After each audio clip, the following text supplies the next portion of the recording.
దేవుని పరిశుద్ధ నామమునకు మహిమ కలుగునుగాక. కృపా వాక్కు అను ఆధ్యాత్మిక కార్యక్రమమునకు మీకు స్వాగతం. ఈరోజు దేవుని వాక్యము. నేను యెహోవా యొద్ద విచారణ చేయగా ఆయన నాకు ఉత్తరమిచ్చెను. నాకు కలిగిన భయములన్నిటిలో నుండి ఆయన నన్ను తప్పించెను. 34వ కీర్తన 4వ చరణము.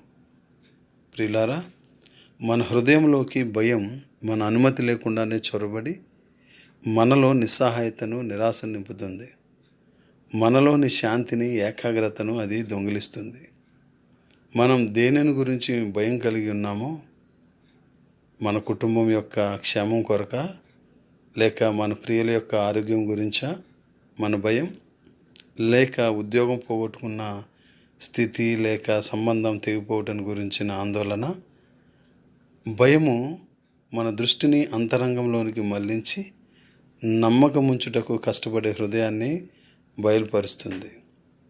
ఇలాంటి భయాలు, చింతలు మనలను బాధించినప్పుడు మనం దావీదు రాసిన 34వ కీర్తనలో ఈ లేఖన భాగం చదివి మనము ఆయన తట్టు చూచినప్పుడు, మన దృష్టిని ఆయన పైన కేంద్రీకరించినప్పుడు మన భయాలు మరుగవుతాయి.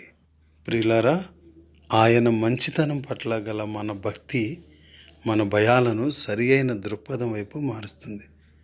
ఆయన మనల్ని ఎంతగా ప్రేమిస్తున్నాడో మనం జ్ఞాపకం చేసుకుంటే ఆయన శాంతిలో మనం విశ్రాంతి పొందవచ్చు. ఆయన యందు భయభక్తులు ఉంచువానికి ఏమీ కొదవలేదు అని దావీదు ముగుస్తున్నాడు. దేవుని పట్ల భయభక్తులు మనలను భయముల నుండి విడిపిస్తాయని తెలుసుకోవడం ఎంత అద్భుతమైన విషయం. భయముల నుండి విడుదలనివ్వమని దేవుణ్ణి అడుగు. ఖచ్చితంగా నీ భయాల నుంచి ఆయన నిన్ను విడిపిస్తాడు. అట్టి కృప దేవుడు మనకు అనుగ్రహించునుగాక. Amen. God bless you all.